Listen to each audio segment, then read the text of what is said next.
Okay, and now we're live, so welcome to the Hangout. Tonight we're going to do a question and answer series for podcasters. Anyone that wants to come in, we'll be more than happy to answer questions for them. If you were in the Google Hangout, let me tell you how you can ask a question. If you'll go over to the left-hand side of your screen, and I've lost my mouse, go over to the left-hand side of your screen, and you'll see a QA box, and you can type in it, and you can ask a question. I've got a few questions that we're going to ask in just a few moments. Jeremy Montoya, welcome, bro. Hey, We were wondering if you were coming. my bad. It's all right. I understand you're in the Mountain Time Zone, so everybody else is either in Eastern or Central, so it's okay, dude. You guys are all done with your days now, aren't you? Just about. I'm about to get my second wind. That's great. Well, I want to take a moment because all of these guys and gal are my friends on Facebook and in podcasting. So I want to introduce them and then let them tell a little bit about themselves. And I'm not going to give the name of your podcast, Hani. I will give the name of your plugin, though. But I'm not going to give the name of your podcast. I'm going to let you guys do all of that, and we'll take care of that. Kristianne Wargo is a friend of mine and a client of mine. I have coached Kristianne as she was getting ready to launch her podcast after 6 months of not doing anything. Well, I won't say not doing anything. Kristianne had already bought into Podcasters Paradise. She'd already gotten Libsyn. She'd already gotten a website, already had her artwork done. She just couldn't get it going and get that podcast started. And so we worked together and we got her going, and I'll let her talk about that a little bit later near the end of the show.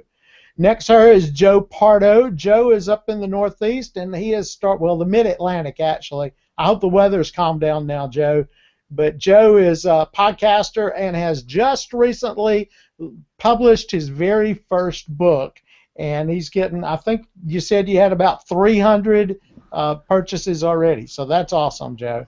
And we'll let you talk about that in just a second. Jeremy Montoya is jumping around and muted his mic, so I'll introduce him as a friend of mine who is becoming an expert at list management and list growth for podcasters. I'm enjoying watching Jeremy get up to bat with that, and we'll let you talk about what you're about to do with that in just a little bit too, Jeremy. And then next to him is Hani Moura. Hani is a freaking WP genius. He is a WordPress genius, and he has got me out of way too many problems that I've put myself in on WordPress. But he's the creator of the Simple Podcast Press plugin. And I'm going to tell you, and you can ask Kristianne, I encouraged her to get this plugin, and it makes life so much easier because you can enter in your show notes and everything in Libsyn or Blueberry or wherever you're hosting.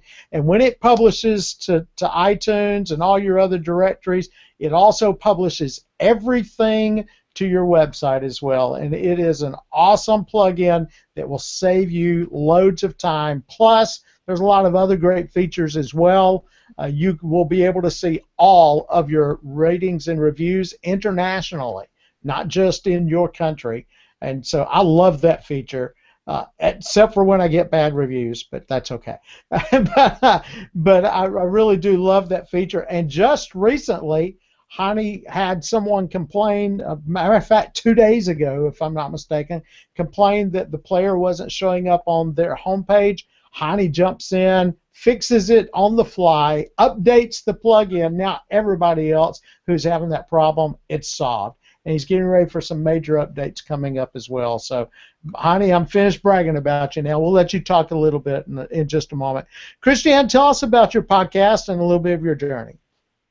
Oh my goodness, where to begin? Well, first let me start with this, is that I'm a wife and a mom of 5 beautiful babies. And so they're not babies, Kristianne.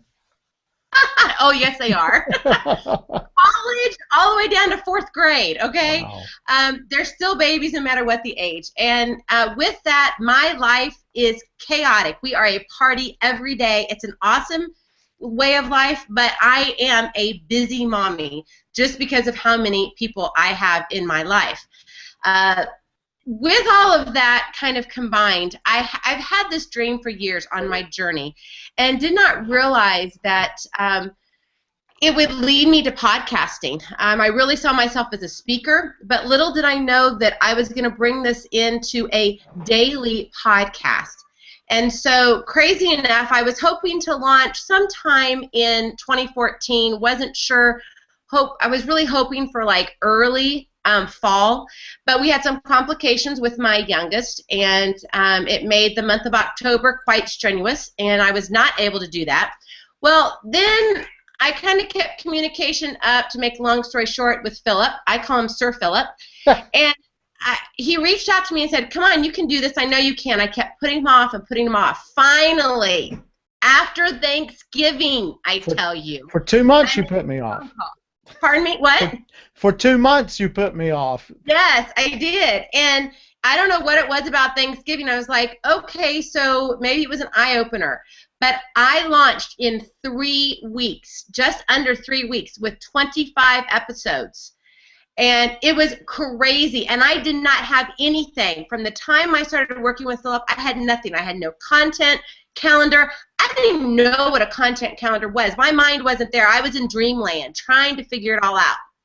Well, I'm here to tell you it's really awesome not to try and figure it out, but just to jump right in. And that's led me to where I am now with Create Your Now, Your Best Selfie podcast. And we've been in existence now for a whole 3 months. And you've already monetized. You've got a membership group going and paying you money every month. Yes, that is correct. Yes, we're awesome. Starting small, but we're growing. It is a blessing. And what's your website? Because you don't have it in your lower third. Website is createyournow.com. There you go. Joe Pardo, a creative in his own mind and ours as well. Joe has just recently published a book. So, Joe, now you have to tell us about the podcast and the book. So I do the Dreamers podcast. It's at howtodream.co. And I have been doing it for just under a year now. It'll be May 19th is a year.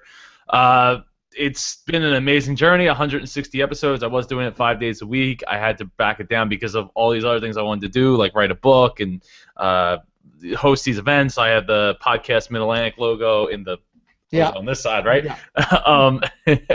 And that's a conference in September right here outside of Philadelphia. So if anybody wants to come, you're welcome to come. Just go to podcastmidland.com. So I just released my book on Monday, and so far I've sold over 300 copies.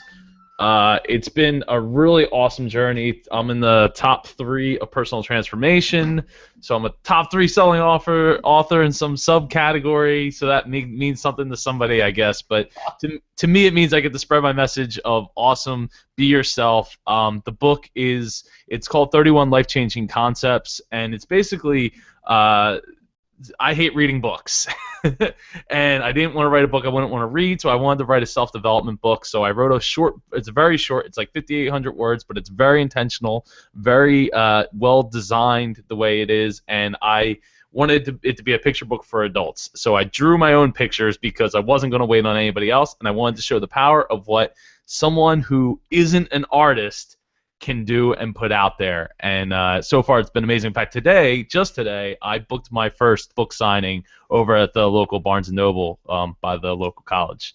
Awesome. So totally looking forward to doing that. We're going to be live streaming an event, and it's going to be a big to-do because that's how I do. So thanks for having me on the show, Philip, and it's been awesome getting to know you over the last couple months. Well, thank you, Joe. Next to him is Jeremy Montoya, who finally got his lower third up. Jeremy is a podcaster, and he is becoming quickly an expert at building lists and growing your list for podcasters. And Jeremy and I have taught, for months about the need for something like this, because podcasting is a unique animal in the list building environment. And so Jeremy has been working, experimenting, learning, and practicing, and now I think he's getting ready to start teaching. So tell us about your podcast and what you're doing with the list building, Jeremy. Yeah, well, thank you so much for having me and inviting me. I appreciate it, Philip. It's been always a grand time hanging out and chatting with you as well. So I've had a couple podcasts to this point. I've stopped some and relaunched some, and I just have basically found 101 ways to not do it. And my current show is called the Montoya Experiment, and it's just that it's an experiment. I mean, if you go and listen to it start off very broad about like entrepreneurship and like, life lessons and things like that. But I'm taking what I've learned from all my previous shows and with this one and kind of crunching it all into my show and into my business. And so my focus now as a business is helping podcasters to grow their list. And you're dead on, Philip. I mean, no one out there is really talking about this at a high level. It's something that I struggled and continue to struggle with because podcasting is a very hard way to grow an email list. In iTunes and anywhere you listen, there's nowhere to grab an email. So I'm just trying to help other people with what I've learned and what I'm doing. I'm just showing my work along the way, showing the numbers along the way so you can see how it works and hopefully learn from that as well. And I just tell stories every day about what's happening in my life with it, how it went, who I connected with, and I'm having a blast with it. And today's email was about interviewing Charlie Brown's teacher, so I've got finished reading it. I'm looking forward to that. Sweet. Hani Moura is the creator of Simple Podcast Press, the plug-in that I just absolutely love. And I've got an affiliate link, so if you want it, I'll give it to you. How's that? And Hani is also just a daggum WordPress genius, and he has saved my rear end more times than I care to count. I'm not saying that so that they will bombard you with questions, but I hope they bombard you with questions on this question and answer session, Hani. Tell us a little bit about what you've been doing and about your plugin as well. Yeah, absolutely. Thanks for having me here, Philip. I appreciate it, man.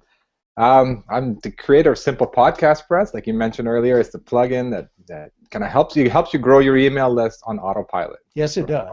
So it's got the opt-in box. It's got an automatic player that shows up on your website. So everything you do on iTunes will automatically show up on your site, ready to capture emails, ready to grow your subscriber base on iTunes, Stitcher, SoundCloud, wherever you are, everywhere that you are. And I've been working on a lot of cool features, but I want to focus on like how I got involved into Simple Podcast Press. Actually, I had a plugin earlier called the Simple Video Press. I'm a more video guy. I'm a software engineer and a video lover. Like I'm a video fanatic. So about 2 years ago, I wanted to combine those two skill sets, software engineering and video, and I created a Simple Video Press, which is my first plugin, which is very similar to what Simple Podcast Press does, but in the video world. So I got involved through video, connected with a few people, helped them edit their podcasts, and that's how I learned about podcasting. I love it. I mean, how can I help in the podcasting world? So I took the idea from Video Press, ported it over to podcasting world, and I've been focusing a lot of my effort on the Podcast Press. Really cool features we just released about a week ago. I'm really excited. I'm going to make a video on it, and I'm just super pumped about it. Cool. Now, one of the cool things that you may not know about Hani's plugin is it has been chosen as the plugin for podcastwebsites.com. So John Lee Dumas and all the guys behind that website farm, for lack of a better word, has chosen it as its default installation for playing your podcast. So there you go. There's a huge kudo for Hani and a huge pat on his back for that. That, to me, there is no better credentials than having that one project saying, hey, all of our websites will have his plugin as the default. So, Hani, thanks for that. And one day, I hope you will announce the thing that we've sort of been working on, that I've sort of been trying to get you to get going. It's been going slower than usual, so I've been kind of quiet on that. But... Well, you've been busy. That's okay. I understand. You've been busy with paying projects, so yeah. That's even better. So, and by the way, his YouTube plugin is an awesome plugin. I use it on one of my websites as well. And it's really cool because it will immediately pull your YouTube video, all the description and everything else, and put it on your website automatically. So there you go with that. Well, I've got a few questions that I've already had, and I hope we have a few viewers. Well, we had a few, and they sort of went away. So maybe they'll come back.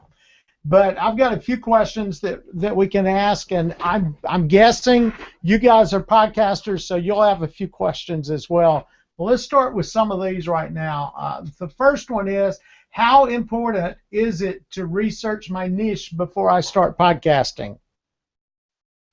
Hmm. Anybody got an answer for that one?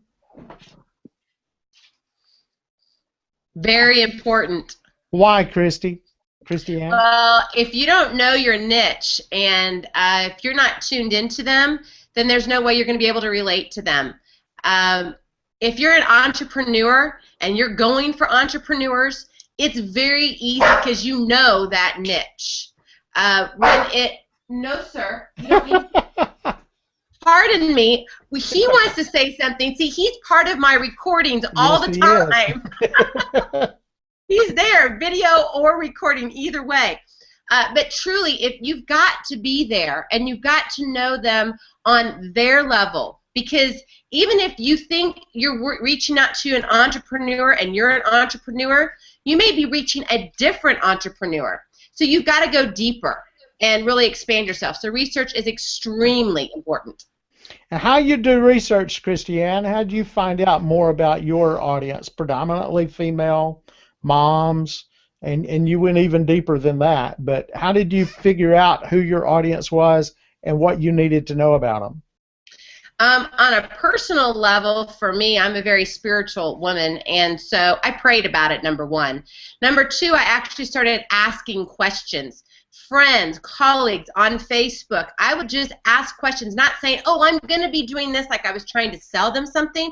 I just said, what do you think about this? Or if you were to do this, what are you hesitant about? Or what about this? I wanted to get their feedback. I would throw up on social media just a question and see the different responses that I would get back. Obviously, I read books. I knew my background. But ultimately, it came to actually getting out there and talking to the people that I wanted to reach. Cool. How about Joe, Jeremy? Both of you are podcasting.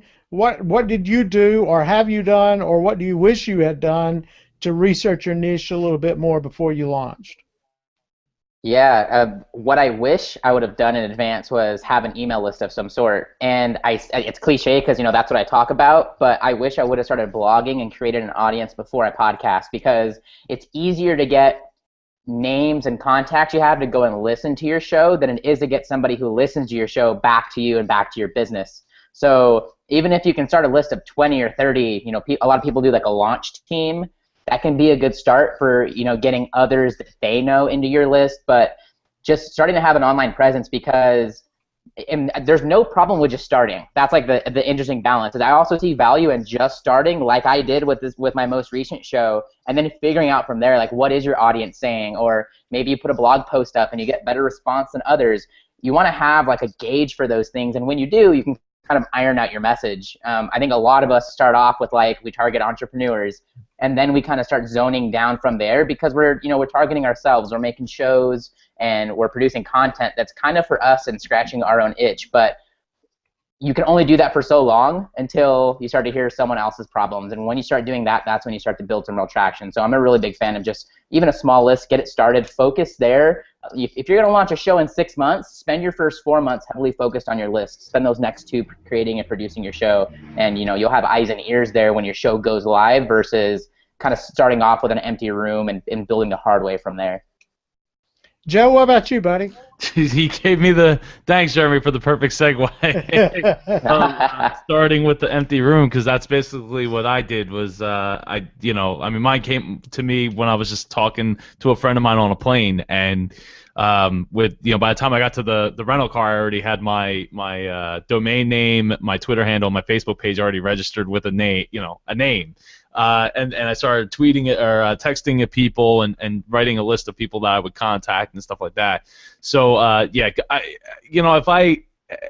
if I had known a year ahead of time that I was going to do a podcast, even though 2 years before that I was told I should have one, I probably would have taken my blog a little more seriously. I was blogging regularly, but it wasn't really blogging. It was mostly just like I'm just sharing out YouTube videos, inspirational stuff. But actually, all that stuff I did is still applicable to the brand that I'm building now. So I have those posts just going out constantly. So I have like over 700 posts on my blog. Even though not every single one of them is written by me, they're videos that I thought were interesting. They're something related back to this brand, and I use quotes for people who can't see. that is Joe Pardo. Now, Hani, you have not podcasted to the best of my knowledge, but you had to know your niche before you released either one of your plugins. So, how important is it for an entrepreneur, even not just a podcaster, but for an entrepreneur to know who it is they're going to be selling to? Oh, it's critical. It's critical. I wouldn't be where I am. I wouldn't have these features that we have right now without listening to your audience. So you have to build your audience first. So I use my blog to get an email list for my video press. I had a blog about video, build an email list. So when I release, they're the first people. You're the perfect audience. With podcasting, I was pretty new to the space. I didn't have a list. I didn't have a blog. But what I did was I was just joining the conversations on Facebook. A lot of powerful Facebook groups. I joined in. I helped out as much as I can. And then a few months away before launching, I put up a page that said coming soon. I started telling people about it. So I built a list. I ran some Facebook ads as well. I mean, you might not want to do that for podcasting, but I had a little bit of money to spend. I built up a list, and then when the product was ready, I had an audience to market to. But more importantly, one tip that I've been giving a lot of people lately is if you have an email list, people opt into it. First thing you want to do is send them to a survey. Like on that thank you page, I had a survey. 3 questions. What are your top frustrations with podcasting? What tools you wish you had. So I got almost a 50% response rate from people who landed on that page and who actually answered. I was impressed. It was really high rate, and I learned so much about what the problems were, and that kind of got my creative juices running to help develop features in the plugin that would help solve those problems. But if you're a podcaster, you can kind of listen to the common frustrations people have, and then you can come up with episodes related to answer those specific questions. So having a survey, I think it's a really good tip to have right on your thank you page after people opt in. I like that idea, because then you're not just getting a name, you're getting a little bit of information from them that will help you in the long run. One of the things that I tell my coaching clients, and Kristianne, we did such a rush job on her, but we weren't able to do it as much, is to get involved, just like Hani said, get involved in as many groups, whether it's forums or Facebook groups or whatever, where your niche resides, wherever they go to hang out online, wherever they're going to gripe and complain about whatever they're griping and complaining about. Because your task as a great communicator is to help them figure out how to solve those problems they gripe and complain about. And when you do that, I think it was Art Linkletter. It was either Art Linkletter or it was my friend from Yazoo City, Mississippi. His brain just went away, but he, that said the best way to succeed is to help other people succeed. And so when you're finding out their problems, then you'll be able to know, first off, you're creating content. You'll be able to know what it is that you need to put in your podcast or in your blog or whatever to be able to help people solve their problems. And you get great lead magnet ideas out of that as well, which then helps you build your list. So research into your niche is extremely important. If you don't know who you're talking to, you're not talking to anyone. And so, there's the advice on that. Second question we have was, why should I plan to launch? Why can't I just go on and start podcasting? Any of you done that? I know I started, but one of the first podcasts I started, I didn't do anything. I just opened up the mic, recorded, and put it out on Libsyn. I don't advise that, because you open up, number one, like Joe and Jeremy said, to an empty room, and then you're starting from scratch, and you don't even know if you're going to have an audience to start with. So what about you guys? What do you have? Why should I plan to launch? Jeremy, why should you plan to launch? I know you launched one at 5 a.m. Did you plan to launch that one? I did not plan to launch that one at all. So I kind of alluded to it before. I walk a fine line here with this question. If you aren't going to focus on your list and you aren't going to do those things to prepare and create a launch team and invest the time, you're one of those people that has zero patience, such as myself, then I'd recommend just jumping in head first and figuring it out along the way. That's what I feel has helped me the most. So to the podcast you're talking about, I did a few episodes of a show where I recorded first thing in the morning when I got out of bed, and the show was created the night before it went live at 5 a.m. So a buddy of mine, we're kind of having a conversation about a life experience that I had about waking up early and how I felt like I had more hours in the day and I was done with all of my stuff before anybody else in the house was awake. And it created this conversation. It was like, wow, well, what if I started doing that all the time? And I was like, I wonder what it would be like to use a podcast to hold myself accountable. Not for anyone else, but for the purpose of like kind of having a journal when I do this. And so if you listen to it, you can hear my voice being scratchy. I'm knocking things over because I'm just waking up. I'm very groggy. I say very weird things. I'm still in like the dream state. But I say all that to say this. It got me going. I got the words going. I email daily. That's the thing I do daily now. But when you have something you do daily, you're going to exercise a muscle. And so the production cycle got smaller, creating images, doing the blog posts with it, all that stuff kind of became a machine. So I took that away from it. And here's the thing, don't get married to whatever it is that you're launching, because chances are it's going to change, especially when it's your first show and you don't have an audience. So go in it with the mindset that you're just testing things out, that you're just experimenting. And as you find that message, as you find that core audience, or maybe you come across an avatar, it could be in left field compared to what you're currently working on. Just be ready to make those changes and start preparing in the background, planting those seeds, creating your launch team, building the list around those things, and then maybe go in all in, planning when you get to that point. Anybody else?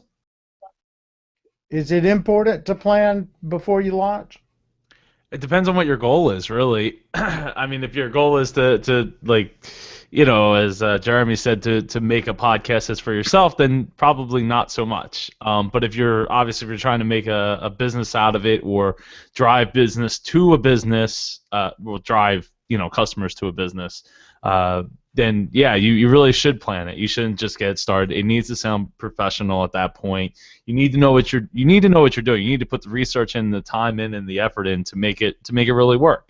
I didn't 2 weeks from the time I landed on the plane to the time I launched the first episode, and that was and I had like 40 episodes in the can at that point. So, or no, it was 15 episodes in the can at that point. So, for me, it was that's what it came down to. It was like I wanted to do it, and I did it, and I didn't know what was going to happen, but I was getting a lot of positive feedback from these people I was talking to. But again, I wasn't trying to push to a product. I'm still not really pushing to a product. I have a book, but that's not the product. Again, I'm doing it differently. I'm trying to build the brand, get speaking engagements. I'm not trying to be the online marketing guy.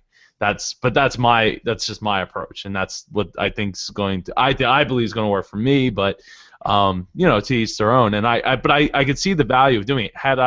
If I could go back, I probably would plan a little bit more. But at the time I wasn't really experienced that either, right? If you're going into it and you haven't done, I don't know, how many podcasts have you done, Jeremy?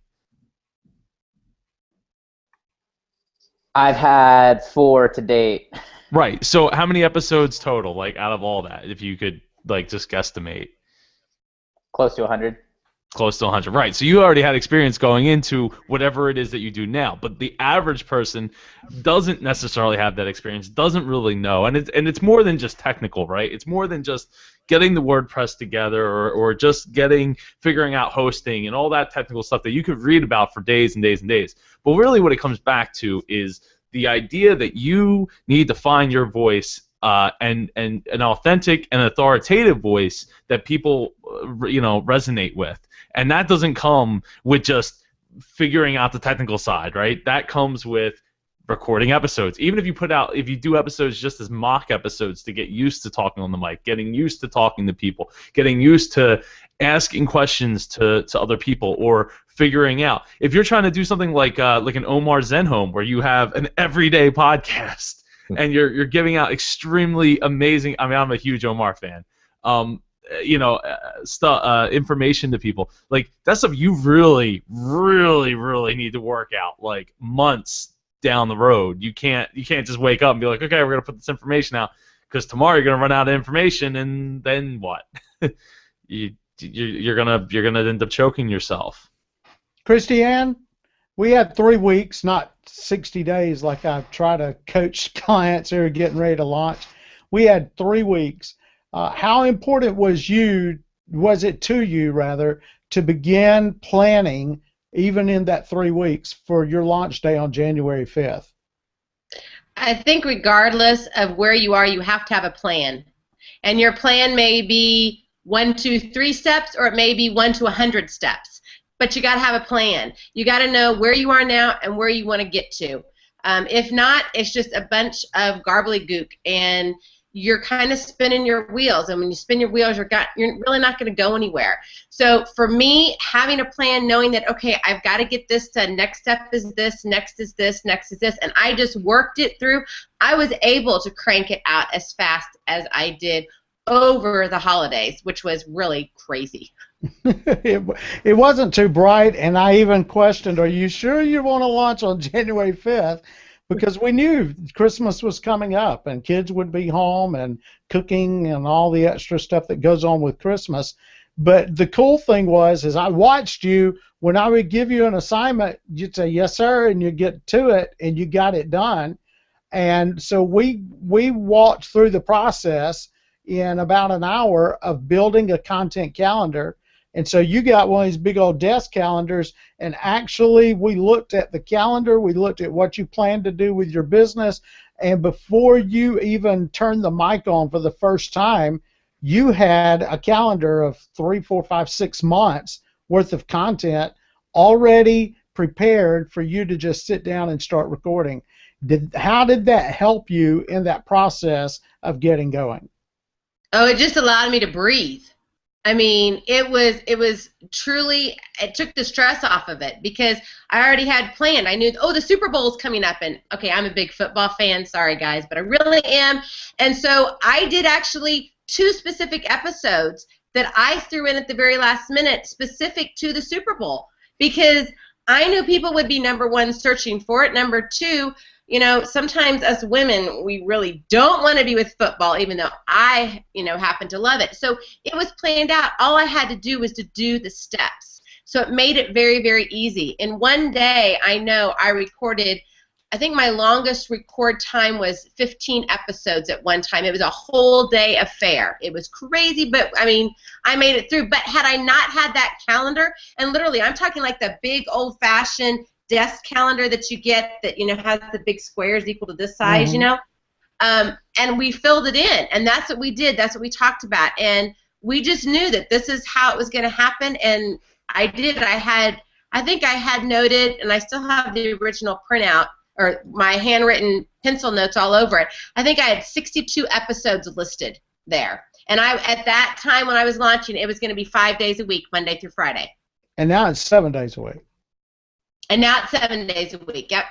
And that was done easily because you had that content idea already in place. You may not have outlined every point of that content for each day, but you had the general concept and you had a plan and a path, which made life, as you say, a lot easier and gave you a chance to breathe. Yep, indeed.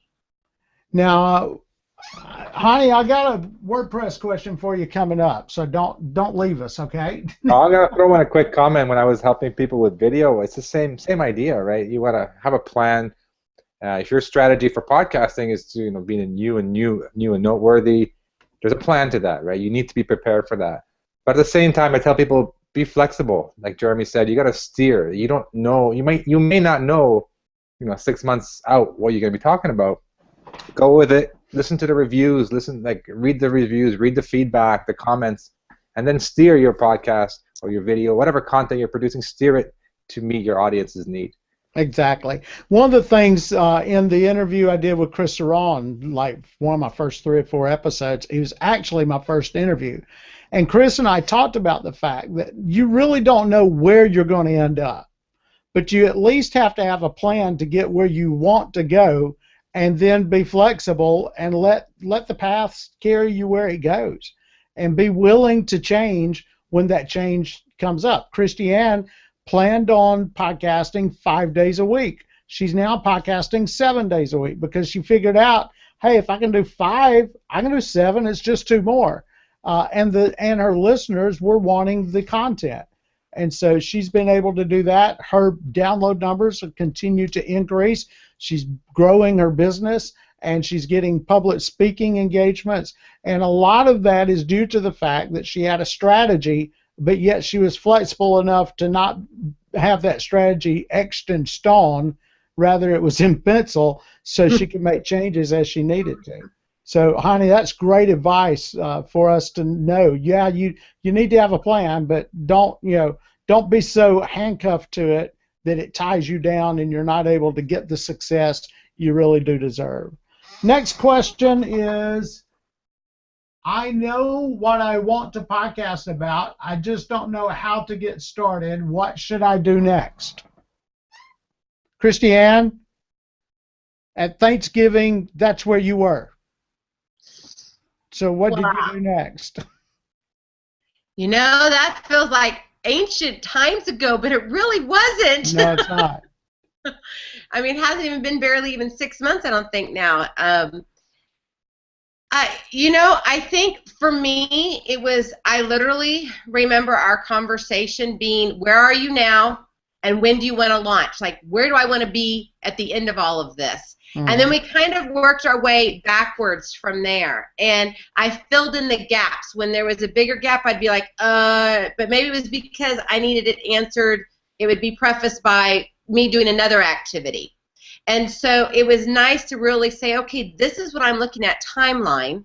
And knowing, however, because you see, I was the total idiotic, crazy woman, and I submitted my iTunes on December 30th, okay, when we were told that it was going to be at least 2 weeks or more before they would even look at it. I'm like, and I want to launch January 5th? No way. Yet, for me, record time, in under 8.5 hours, I got an email back saying I was approved.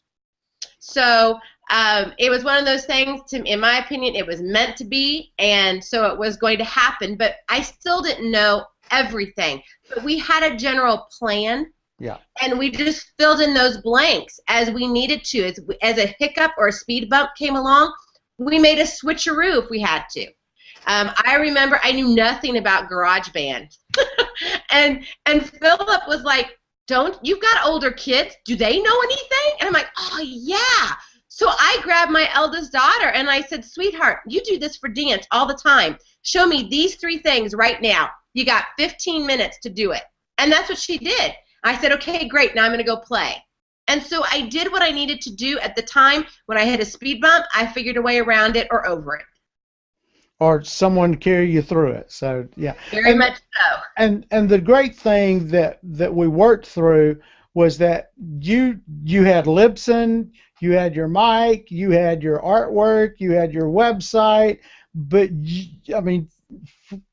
correct me if I'm wrong, you were the proverbial deer in the headlights after that point. Yes. And so what we did is, like you said, we found out where you were and where you wanted to be and when you wanted to be there, and we figured out the quickest path to that. And the cool thing is she was able to capitalize on the fact that she already had her website, and I think you already had some lead capture items on your website, so you were already getting email addresses and things like that, which helped you be able to launch with 500 downloads on day one. And we did some other tricks of the trade. You launched with 25 episodes live on day one. Folks, I'm going to tell you something. You really want to increase your downloads on day one. 3's nice. 25 is freaking awesome, because they're going to start listening, and she does 15 to 20-minute episodes, and 15, 20-minute episodes are really easy to listen to, one right after another. So there's a nice little trick for you that we learned in that process. Joe, Jeremy, how important is it to know what to do next? This guy's asking, I know what I want to podcast about, I just don't know what to do next. You want to go? We'll let Go for it. We'll let you go. All right. Uh, so that was a big question for me getting started because I knew how to edit audio, I knew how to record audio, I knew lots of I knew WordPress, I knew plugins, but what I didn't know was some of these things that some of my friends had to fill me in on was like to figure out to use Blueberry or use Libsyn, which at the time I didn't know. I was just going with what was presented to me. So it's really important for you to figure out like how do you want to host it, right? Do you want to host it? Me personally, I still host mine right through my website. If you go to howtodream.co/pod, every single episode is right there, and I haven't had a problem yet, and I get 100 to 150 downloads a day. So me personally, I don't foresee paying for hosting anytime soon.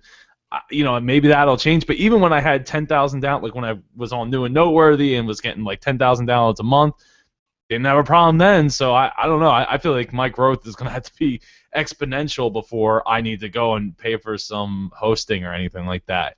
But not everybody knows how to do that, right? You have to know how to do the FTP thing. That's a very small hurdle, but it can be a big hurdle for someone who really has no idea. If that's the case, find somebody that knows how to do all that stuff and team up with them. Make them a co-host. Figure out how to get them involved and make it work that way. Otherwise, you're going to wind up either having to spend a lot of time learning or spending a lot of time paying someone else to manage all that, whether it's through Libsyn or Blueberry, whatever. It doesn't matter. I think the other thing that you might want to do is if you're not blogging, you want to start a blog about what you're doing to capture the audience. Like I said, I wish I had taken mine more seriously. I was getting maybe 10, 15 hits a day for years, because it would go out like once on the Facebook and then that would be it, and it wasn't like reposting every 12 hours or posting old content every hour to my accounts. So yeah, it all brings in people and I would start a blog and just get what you can, get the website together, and if you don't know somebody, team up with someone that does know. Jeremy?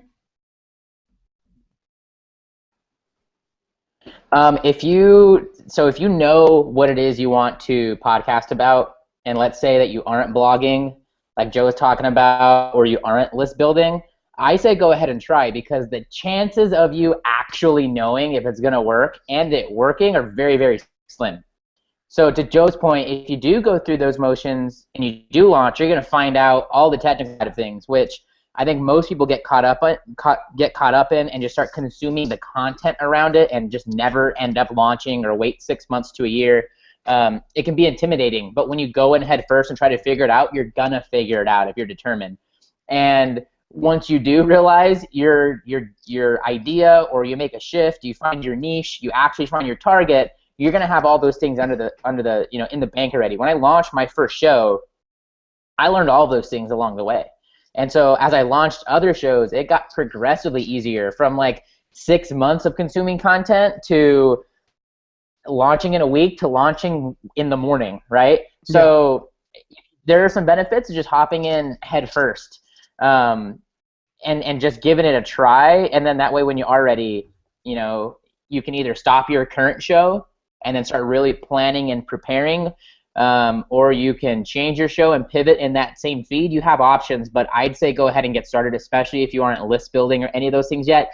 In the circumstances where maybe you are blogging and you are list building, that's the time to really plan and prepare, get your emails together, get your launch plan together, because you're going to have a successful show if you're doing those things. One of the things I'd like to add to what Joe and Jeremy said, especially with the blogging idea, is always make sure that in your articles you're building in a way and a reason for people to post comments. Because one of the things you're going to do by doing that is you're going to increase your tribe. You're going to grow your community. John Lee Dumas said in his episode with me back in February, the most important thing a podcaster can do is build community. It's not about downloads, it's about people. And so if you're building a community, you're building a following. If you're building a following, then you're going to build somebody that you can influence. That's what podcasting is all about, is building influence, growing your influence. And so if you're planning on podcasting about a particular topic, my suggestion is, number one, do your research into your niche. Number two, begin interacting with those people in that niche. Number three, begin building your list. You just heard Joe and Jeremy both say that. And then number four, by the time you're doing all of that, you're going to have some ideas about what content they really want to hear, and then you'll be ready to podcast. Honey, what about you? You're the WordPress guy. So let's say this guy, he says, I know what I want to podcast about. I just don't know how to get started. What should I do next? Started. Well, I'm going to jump in on a quick point, just following up what you said as well, is if you have a blog already, you have content, go back and see which one has the most comments and see which one has the most traffic. Use Google Analytics or whatever you need. Find out which articles have the most traction and use that, make a podcast about that, an episode. So you can repurpose topics on your blog already that you know will get traction with your audience and make them to podcast episodes. So plan out a few episodes ahead of time, obviously based on content that you know people will like if you're blogging. From the technical point of view on the WordPress side, there's kind of like, I think Jeremy mentioned it. There's two approaches. You can do it. I know Joe mentioned it. You can do it through Libsyn, host your audio there in your feed, or you can do it yourself. People like to control their own feed using the PowerPress plugin. Personal preference is no wrong way of doing it. Just use WordPress if you're going to do it. That's my tip. WordPress it's free. It's so many plugins out there that are free or very inexpensive to help you, and get some help. Like if you're in a community on a Facebook group and you don't know how to set up the PowerPress plugin, if that's the route you want to go, just ask. And join the Facebook. Facebook groups there's about 3 or 4 groups that are just very active, and people are just willing to help. There's nothing in it for them. They just want to help. So don't be afraid to reach out. Get some help. The technical side shouldn't be what's stopping you. Get a WordPress site up, install a few plugins, and then once you get that figured out, it's smooth sailing from there. So don't get intimidated by the technical side of it. Talking about plugins, guys, what are some of your favorite plugins for podcasting? Because I know Kristianne's using WordPress. I know Jeremy's using WordPress. I'm pretty sure Joe's using WordPress. So what are some of the plugins you found to be very useful for podcasters? I have stayed away from a lot of plugins. Like none come to mind for that haven't made a big change. But the first thing that did come to mind was Lead Pages, which there's a plugin for that makes it easy. But if I only had one thing to run my show and business with, it would definitely be Lead Pages, and there's a cost investment and some knowledge barrier with it as well, but it's the simplest way if you want to capture emails, which, I mean, if you haven't gotten the hint already while watching this, one of the top things that you need to be doing, then definitely check out Lead Pages. Make the investment in yourself and in your business, because most podcasters are worried about getting their name out to others, about getting exposure. So everybody goes to social media, everybody does a bunch of low priority things because they want to get their name out there, when they should be more concerned about getting names into them, about collecting other people's information that want to hear from you and want to hear your show potentially, and just building a relationship with them. You can do this all without social media. You can do this all without a show. You can do this all without a website, in fact, if you do have Lead Pages. So I definitely check that out if you haven't already, and consider that to be one of the first things. Team it up with something free like MailChimp, and now you're list building. So I think that gives people the most kind of rocket fuel into their launch, if you will, and can be one of the highest priority investments that you make in your show. Joe, you got any ideas? Yeah, so for me, I have been not since day one, but maybe a couple weeks in to my show. The biggest thing for me has been search results. Doing SEO and SEOing every single show note, and it takes that much extra time. But you know what? I've gotten so good at it that I can totally BS my way through writing show notes, still get it to a good rating, and still make it something that's like, okay, it gets you interested, but and it's tough, especially over time. But the beauty of it is when you type in some of my guest names, my site is coming up, and That's cool. not every guest is that, do I want it that way, but early on I figured like, oh well, if I make it like the search term about what they're doing, then maybe I'll get it. But then I was looking and I'm like, man, there's no way I could compete with some of these websites that are that are out there, not on 300 words worth of content, you know what I mean? Like, Yeah. there's just no way it's going to happen. So to me, it's like, okay, I'm going for the guests that I'm having, their name, or sometimes it's about the thing that they're doing. It's very, I spend a lot of time on google.com/trends, which it's not a WordPress plugin, but it helps me utilize my WordPress plugin. And I'd say the other big thing, and I hate to give this one out, but is revive old posts. I think it's called revive. I think it's called Revive Old Posts now. It used to be called something else, but or tweet old posts, and basically what it does is you can set it up on a timer, so it's just tweeting out old posts automatically, and you can set it up so that it's just tweeting out the headline, or you could set up your own tweets and do custom tweets from the custom text at the at the bottom of your posts. And I usually just set up mine. I do lots of hashtags in them, and it's been great. It helps a lot. It helps bring a lot. It helps get retweets and stuff like that. It's really neat. Instead of doing the whole Hootsuite thing, I know a lot of people spend a lot of time in Hootsuite and generating all these tweets and stuff like that. I just generate posts, and then the stuff's there, and it's searchable, and it's SEO. Well, on my blog, some of the stuff's SEO'd, but SEO, that's what it comes down to. Yoast, Yoast. Yoast, SEO, but there's other ones out there too. Kristianne, what plugins are you most proud of? Well, I have to give a shout out to Hani's, of course. It saves me a lot of time. That is one that I took to heart. I honestly, you're looking at the team. It's me, myself, and I. I do my entire website. It's not perfect, but you know what? I'm always tweaking. And so for me, when I was launching, my first thing and my goal was to get out there and start building an audience, because for me, I needed to build an audience. I had no one. I had a zero email list, very, very few. I think maybe I had 20. And in fact, oddly enough, my listeners now, probably 95% are coming from strangers. Now, I consider them part of the family, but my friends are not listening. Now, why? I'm not sure. I tell them about it, but it's the strangers that are listening. So for me, Hani's was just a big thing. It just loads. Now I need to go tweak some things, but honestly, that hasn't been on my priority list. That hasn't been on my radar. So if you were to go look at what it is on my website under podcast, you'd be like, well, that needs some work. Yeah, it does need some work, but it's doing its job. If somebody ends up there, they're going to find it. And that's that's really what worked for me. And really, that's probably the only plugin I use specifically. Otherwise, it's just regular. I mean, I'm WordPress based, definitely. Hani, of course, Simple Podcast Press, Simple Video Press, if they use YouTube. What are some other plugins you've found to be very useful to podcasters? Oh, absolutely. You want to minimize the number of plugins you have if you can avoid them.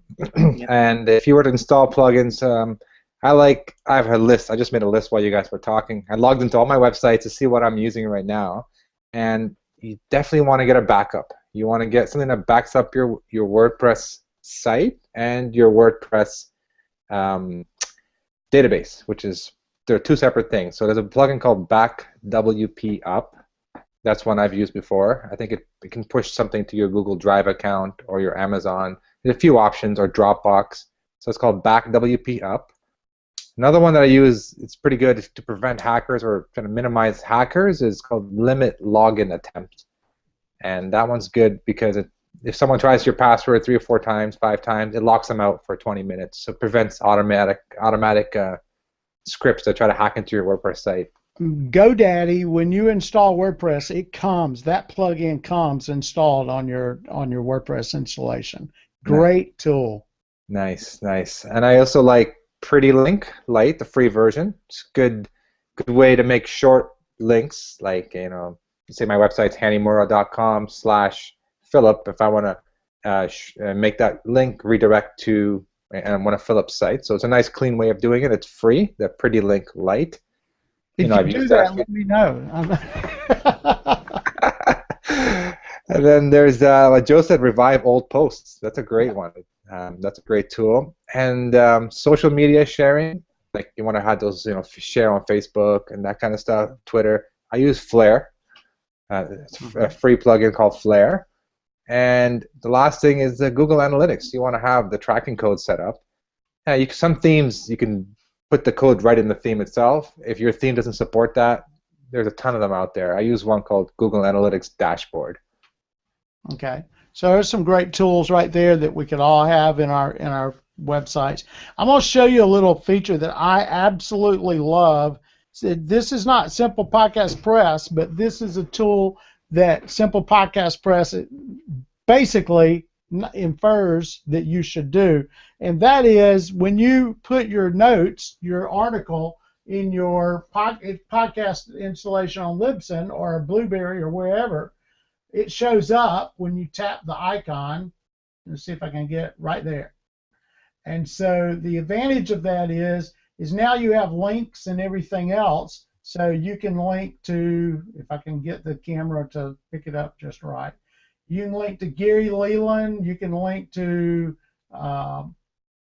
Podcast Movement, Show Notes Guy, and I've got all sorts of links in there, so now they can link right out of your phone, which is where most people listen to the podcast today anyway. So there's, and Simple Podcast Press doesn't do that, but it encourages you to do that, because when you're putting your show notes in on Libsyn, it actually shows up automatically on your website. You're not having to copy and paste and do things 2 or 3 times. What was the name of that plugin again? Simple Podcast Press. That's the one that puts the links? No. You just do that in Libsyn, in your show notes. I don't use Libsyn. Well, in your RSS feed. If it's in your RSS feed, it will show up on the app. So, and that is not an incorrect understanding, is it, Hani? No, absolutely right. You put links in your feed, and they become clickable. It's a pretty new, recent feature on the iPhone's app. And the cool thing is if you put images in there, it's in there too. So, there's some advice for you. Here's the last question, and it's good because we're about out of time. Hani, this one is the WordPress question. I've been told to start my self-hosted WordPress site, but I don't have a clue what I'm doing. Okay. So the recommendation was I see Kristianne raising her hand. The recommendation was to do a self-hosted. That was a recommendation? Okay. Yeah. So you just need a free plugin from Blueberry, the PowerPress plugin. That's one of the most popular ones out there that will basically take every episode, every blog, every post on your site, and there's a section while you're editing your show notes, or while you're creating this page, there's a section where you just paste the link to your audio file. So when you self-host, you put your audio somewhere, whether there's a few sources out there. Libsyn, you can pay them a small amount and they'll host your audio for you. So you got to put your audio somewhere, or Joe puts it on his site. People do that as well. And you get that, they give you the link, and you just paste that into the post while you're editing your post on your WordPress site. And there's a few settings you got to set up in the PowerPress, but after that, every time you hit publish, it updates a feed, and which is something that you submit to iTunes once, and then every time you publish, it automatically shows up on iTunes and other directories that you submit your podcast feed to. Stitcher, Spreaker. Exactly. So the idea is simple. It's just PowerPress will manage all that for you and give you a feed that you can just give to those different directories. It builds the RSS feed with all the information in it. Any other advice, Kristianne? You're waving your hand.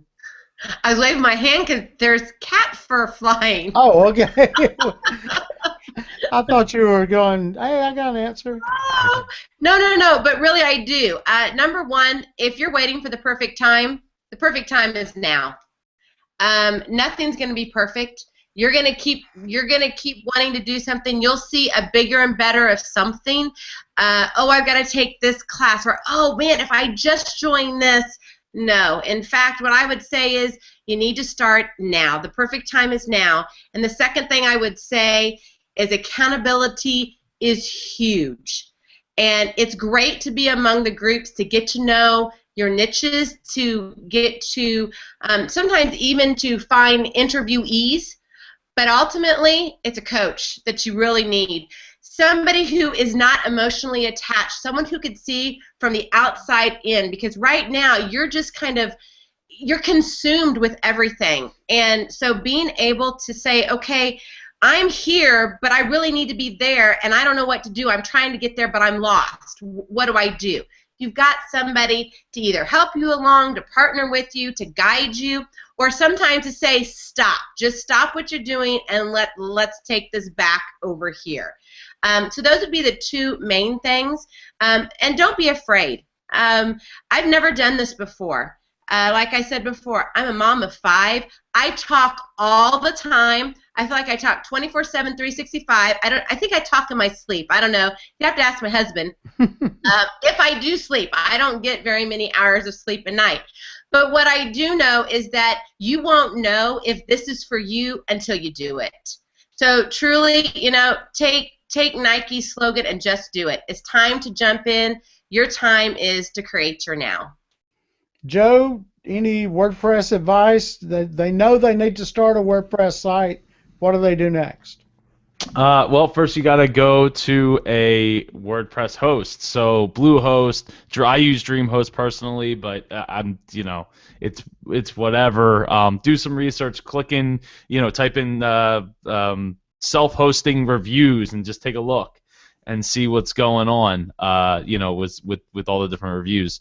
And from there, each of those, every single one of those, at least they should if they're reputable, will have a one-click to get started. And you click on that button, you find that button, you click on that button, and if you don't know where that button is, Google it. You teach a man to Google, you will be able to, it's the whole fish thing, right? You teach a man to fish or give him a fish, you're better off teaching him to fish. If you learn how to Google, you can do anything in this world. Anything. So do the one-click host. It pretty much walks you through everything, and then you can get started from there, building your posts, building everything. You get the Blueberry plugin by going, you go to plugins, add plugin, and then you type in Blueberry without the E, Blue, BLUBRRY, and it'll install right away for you, and you can get started. And from there you could do anything you want. Even the Blueberry plugin's only a 3-step process. Yeah. They make it really simple. And that'll get you up and running. And then every post you could put in a podcast and send it off to iTunes, however you want to do it. And to your point, Kristianne, you know what? I have a lot of friends that don't listen to my show either. Don't worry about it. I'm a year in now, and they're just starting to get it. They're just starting now to say, oh, holy crap, I need to get on listening to this thing because this is awesome. I've listened to 1 or 2 episodes, but it's like, oh, now you're doing it for a year. Now you have a book. Now you're validating it. Now it's not a hobby. So give us some time. It's not about the episodes. It's about the length of time, and that's what it really comes down to a lot of people. How long have you been doing it? And sometimes it also comes down to, are you making any money at that? That's usually the question that comes after that. Like, how long have you been doing it, and how much money have you made? And then all of a sudden they take you seriously. And it only gets better the longer you've been doing it. That's for sure. Hani, I know that you have had plenty of ideas about what someone should do if they're getting ready to launch their WordPress site. Before I get you for the last WordPress answer there, let me mention some things. Joe, you mentioned some of them. The HostGator has a WordPress hosting. Bluehost, which is the sister of HostGator, has WordPress hosting. GoDaddy Yours, I forgot what you said. Yours, what your hosting was. Joe, what was your web hosting site? Dreamhost.com. DreamHost. And there's plenty of others. I mean, good grief. Joe's right. Google it. WordPress self-host sites. And so you'll find them. All of them have different features that I like.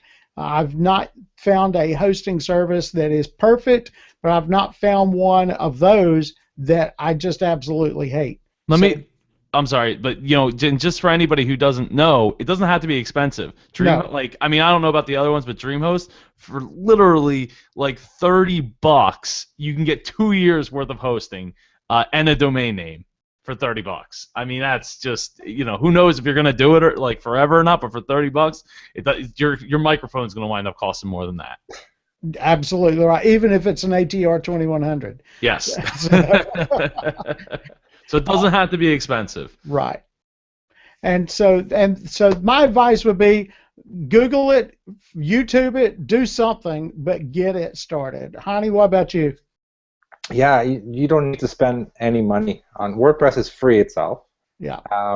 You can, like Joe said, a lot of these hosting companies, it costs you less than $5 a month, and they had this one click. Literally, it's literally one click. It's not a joke. It's called a one-click install. You click, you give it a name, and then maybe 7 minutes later, you get an email saying, "Okay, your site is ready." So, don't be intimidated by, "Oh, I have to install WordPress." They do it all for you. You click and you wait for an email. You enter your name, title, etc. It walks you right through. So that's easy. Once you have WordPress, you want to get started first, but at some point you might want to give it you want to brand this page, right? To match your brand. So you want what WordPress calls a theme. So there's themes that you can buy, and there's themes that you can download for free. There's a ton of free themes. If you're into podcasting, I'm a big fan of the Appendipity themes. They focus strictly for podcasters. They're not free, but they're very inexpensive, and they're good quality. But there's a ton of free stuff out there. Just Google WordPress theme, you'll find a ton. But if you need help and you can't find anybody in the groups, you can always go to something like Fiverr.com, pay someone $5-10, and they will do everything for you. You can tell them, "I want this theme and I want this site," and they will do it for you. I mean, I've never, I'm a technical person. I've done it myself, but I've used Fiverr for other things, getting logos done up. It's a very simple process, and it's very secure. So get the help you need. Don't be intimidated by the technology, especially WordPress. WordPress is designed to be easy. It can get frustrating sometimes, but just reach out in any of the group. People are more than happy to help. And there's so many tools out there on WordPress that make your life easier, and a lot of them are free. Yeah. And I've got, as part of my coaching, I actually have a course on WordPress now. So, you can hook me up at podcastlaunchpad.net or at ShowNotesGuy, and I can help anybody figure out how to at least get it started. I'm not as smart at it as Hani is, but I can figure out a lot of the problems and try to address them. And then if we have a problem, there's a lot of other services, WP Curve and things like that, to where you can solve those WordPress problems. So don't let WordPress be your excuse. That's the main thing you've heard from all of us. Jeremy left because he had to be somewhere at the end of the hour, so I was going to get him to answer that as well. Guys, thank you very much. Again, tell me the name of your podcast for you two podcasters and where they can find that. And then, Hani, tell me the name of your plugin again and where they can find that as well. Kristianne, ladies first. Well, thank you. And thank you so much for having this, Sir Philip. It's just great to come, I think, and bring all these different minds together. So thank you for that. My podcast is Create Your Best Selfie. Come check it out. Would love to help you out. And the website is? CreateYourNow.com. Great.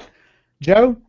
You can find me at howtodream.co as well as joepardo.net for all my other things, because I have 4 podcasts, one more in the works, music projects, my book, events. Like I said, podcast Mid-Atlantic. If you want to come to the see outside of Philadelphia, come for a day. We're gonna have a lot of speakers and all kinds of stuff. Podcastmidatlantic.com. Cool. And thank you again, Philip, for inviting me. I really appreciate it. Well, thanks. I really have appreciated y'all's contributions. Hani? Yeah, I mean, thanks, Philip, for having us. I mean, like Kristianne said, being a group here, just discussing topics, just gets you thinking, right? Gets you thinking of ideas to apply. Like you mentioned earlier, my plugin is Simple Podcast Press. It helps you automate.